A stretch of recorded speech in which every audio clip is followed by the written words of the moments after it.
Are Canadians already paying enough? Here we go.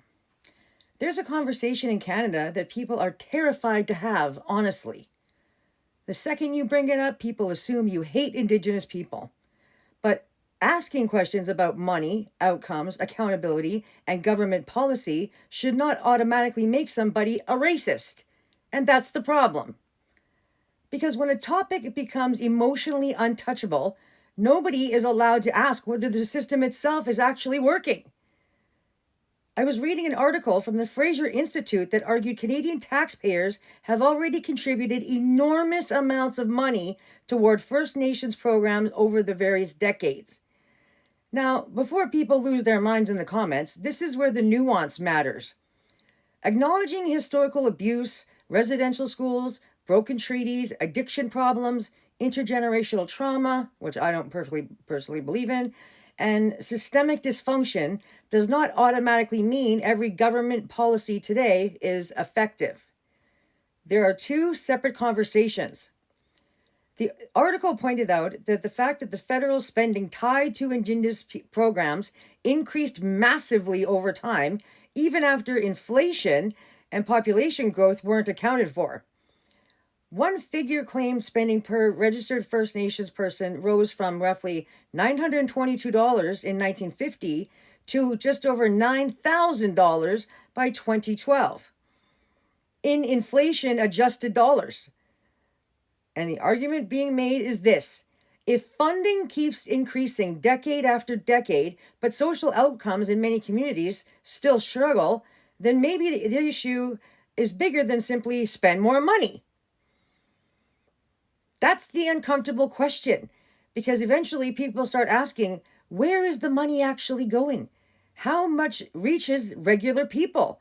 How much gets eaten up by bureaucracy, consultants, administration, legal battles, political structures, and government inefficiency? And why do some communities improve dramatically while others stay trapped in the same cycles generation after generation? Now, to be fair, critics of the Fraser Institute argue these comparisons can be sometimes misleading. I don't know how that's misleading. Some point out there, reserve communities rely on the federal governments for services that provinces and municipalities normally handle elsewhere. Things like infrastructure, healthcare, education, roads, and water systems. Others argue that the statistics ignore the long-term damage caused by government policies in the first place. And honestly, those are fair points too. But this is exactly why people should be able to discuss this openly instead of reducing everything to slogans and outrage. Because saying we've spent billions and saying many Indigenous communities still suffer can both be true at the same time. Those statements are not mutually exclusive.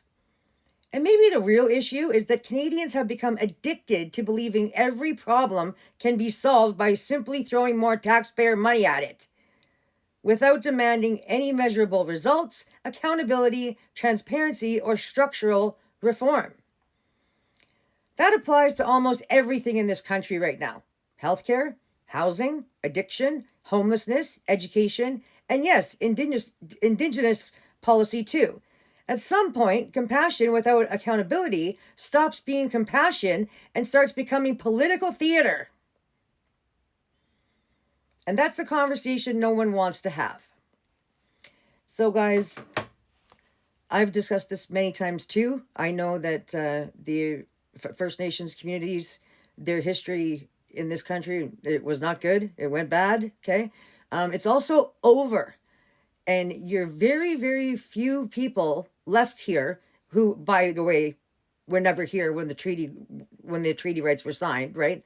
At what point does the guilt of what somebody else's ancestors did to your ancestors or or people you don't even know, okay? At what point does the gravy train stop for something like that? Never, right? That's what you want to say to me. You want to say, no, it's our treaty rights. We get to hang on to shit forever. Well, I'm not sure that that's the feeling of the majority of Canadians out there anymore.